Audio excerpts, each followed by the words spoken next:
ውድብ ሳልሳይ ወያነ ትግራይ ህወሓት ንውዕል ፕሪቶሪያ የዳኸም ከም ዘሎ ከሲሱ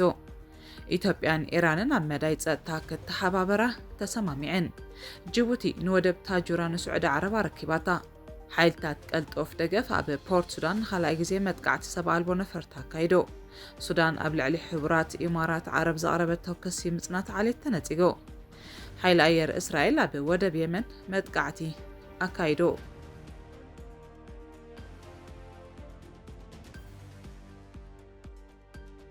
ሰላም ክቡራት ተዓዘብትና ንሎሚ ዝተዳለዉ ዜናታት ሒዝና ቀሪብና ኣለና ንኽትከታተሉ ብኽብሪ ንዕድም ውድብ ሳልሳይ ወያነ ትግራይ ህወሓት ንውዕል ፕሪቶሪያ የዳኸም ከም ዘሎ ከሲሱ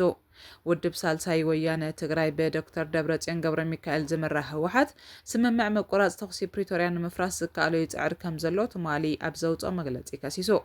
እቲ ተቃዋሚ ፖለቲካዊ ውድብ ኣብ መግለጺ ህወሓት እቲ ኣብ ሰሜን ኢትዮጵያ ንኽልተ ዓመታት ዝቐጸለ ግጭት ደው ካብ ዝበለሉ እዋን ጀሚሩ ኣብ ክንዲ ተመዛበልቲ ናብ መረበቶም ምምላስ ብኩናት ዝተሃስዩ ከባቢታት ምሕዋይን ብዕጡቓት ሓይልታት ዝተታሕዙ ግዝኣታት ትግራይ ምምላስን ነቲ ብሃገራዊ ቦርድ ምርጫ ኢትዮጵያ ዝተሰረዘ ናይ ቀደም ፖለቲካዊ ሕጋውነቱ ናብ ንቡር ኣብ ምምላስ ኣተኪሩ ይሰርሕ ምህላው ነቒፉ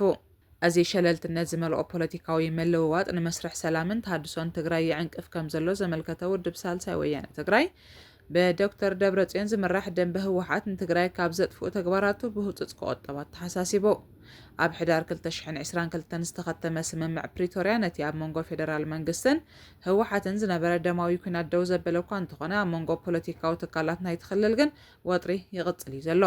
ኣብ ዝቐረበ እዋን ህወሓት ሕጋዊ ሰውነቱ ንምምላስ ዘካይዶ ዘሎ ድፊኢት ካብ ካልኦት ውድባት ተጋሩ ተቃውሞታት የጋጥሞ ከም ዘሎ ይስተውዓል ተቃውምቲ ውድባት ነዚ ስጉምቲ እዚ ምስቲ ድሕሪ ኩናት ዝነበረ መንፈስ ሓድነትን ሕውየትን ዝጸረር ገይሮም እዮም ዝርእይዎ ውድብ ሳልሳይ ወያነ ትግራይ ድሕሪቲ ኣብ ዝሓለፈ ሳምንት ላዕለዎትን ማእከላዎትን መራሕቲ ህወሓት ዘውፅዎ ውድቦም ብዘይ ዳግማይ ምዝገባ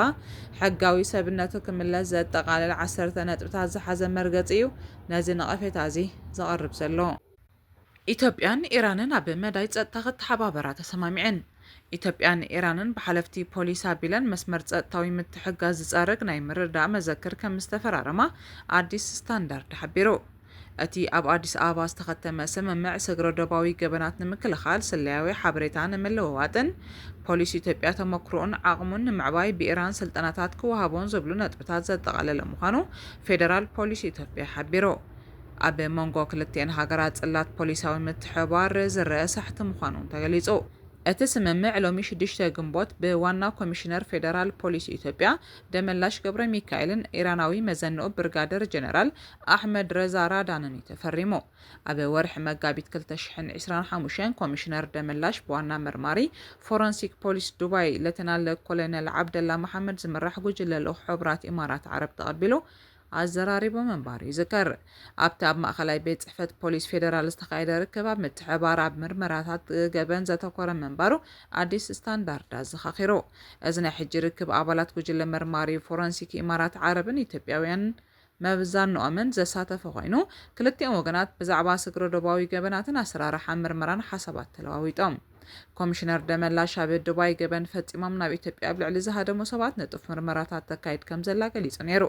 ክልቲአን ሃገራት ኣብ ሕድሕደን ዝድለይ ጡርጡራት ገበን ኣሕሊፍካ ንምሃብን ናብ ሕጊ ክቐርብሉ ዝኽእሉ ኣገባባትን ዝምልከት ስምምዕ እውን ፈሪመን እየን ጅቡቲ ንወደብ ታጁራ ንስዑድ ዓረብ ረኪባታ ጅቡቲ ነቲ ብተደጋጋሚ ኢትዮጵያ ንኽትጥቀመሉ ናይ ምሕደራ ውክልና ንምሃብ ድልውቲ ብምባል ትገልጾ ዝነበረት ወደብ ታጁራ ዋና ቤት ጽሕፈቱ ኣብ ስዑድ ዓረብ ጅዳ ናብ ዝርከብ ተርሚናል ኣፍ ደገ ቀይሕ ባሕሪ ፕሬስጀስ ዝተባህለ ኩባንያ ብወግዒ ከም ዘረከበቶ ተፈሊጡ እቲ ስምምዕ ብኣቦ ወንበር ወደብ ታጁራ ካሚል መሐመድ ጎራህን ኣብ ኩባንያ ተርሚናል ኣፍ ደገ ቀይሕ ባሕሪ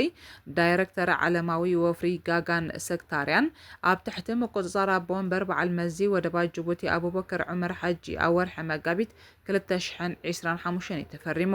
እቲ ውሳኔ ጅቡቲ ብቕዓት ናይቲ ወደብ ንምዕባይን ናይ ወጻኢ ወፍሪ ንምስሓብን ዝወሰደቶ ስትራቴጂካዊ ስጉምቲ ኮይኑ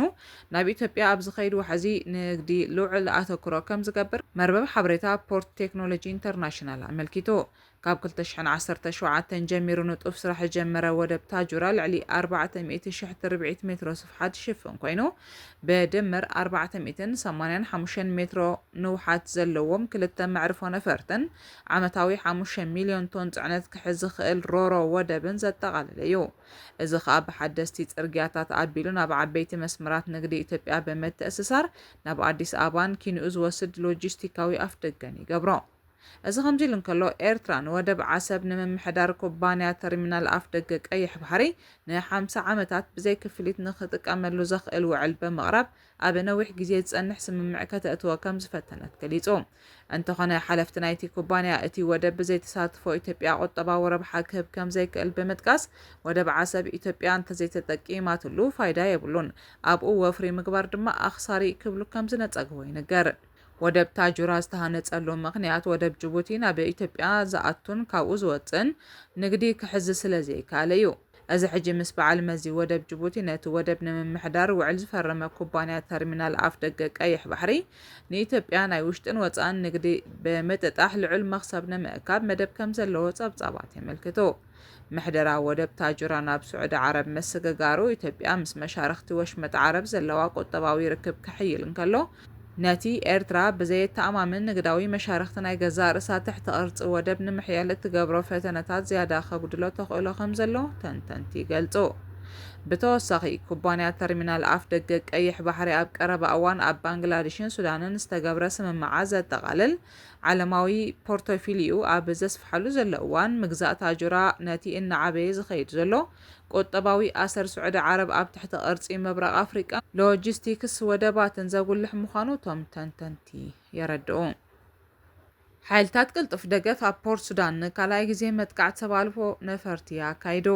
ሓይልታት ቅልጡፍ ደገፍ ኣብ ናይ 3 መዓልታት ኣፈላላይ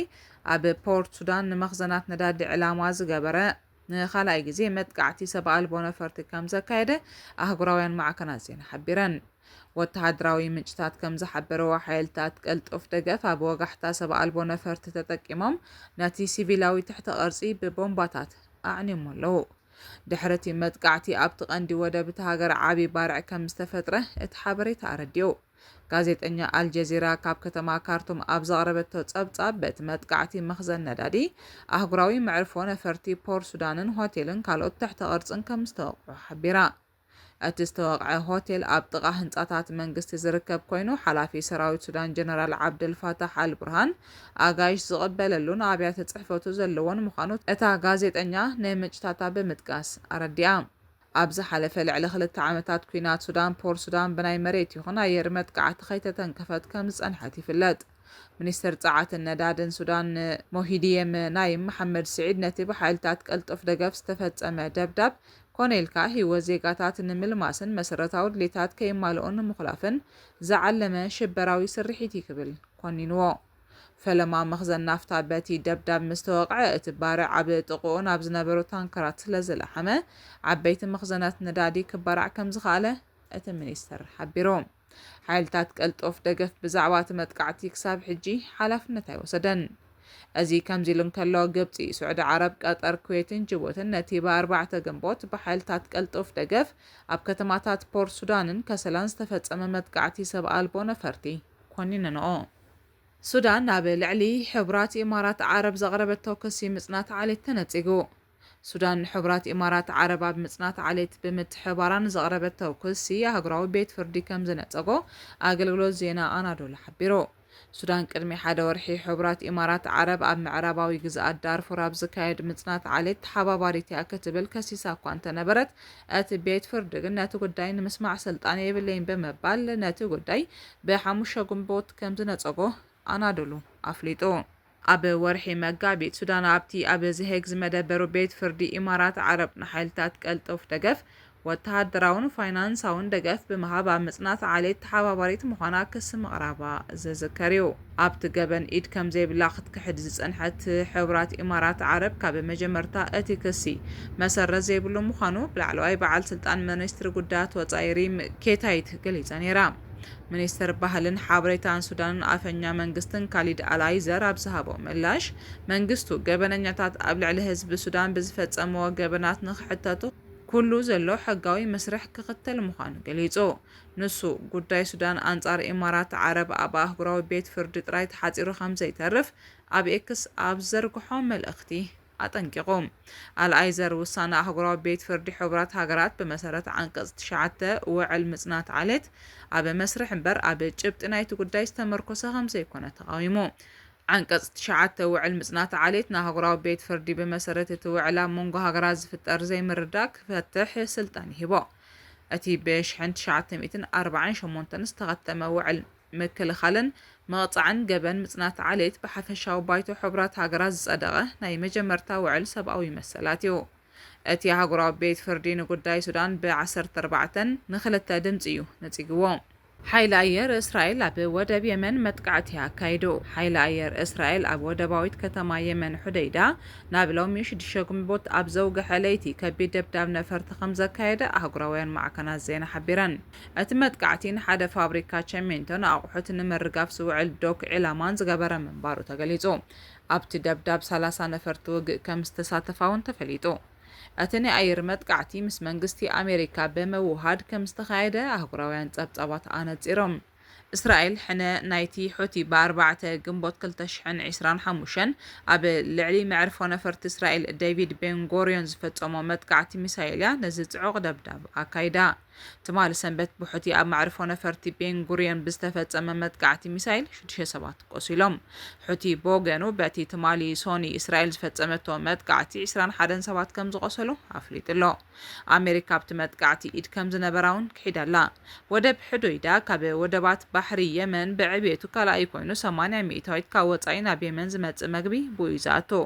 ዝተፈላለዩ ምንጭታት ካብታ ከተማ ንሮይተርስ ከም ዝሓበርዎ ልዕሊ 10 መጥቃዕቲ ኣብ ወደብ ሑደይዳን ካልኦት ክፋላት እታ ከተማ ኣብ ዝርከቡ ቦታታት 4 መጥቃዕትታት ድማ ነቲ ፋብሪካ ሲሚንቶ ዒላማ ዝገበረ እዩ ነይሩ ዜናታትና ዛዚምና ሰላም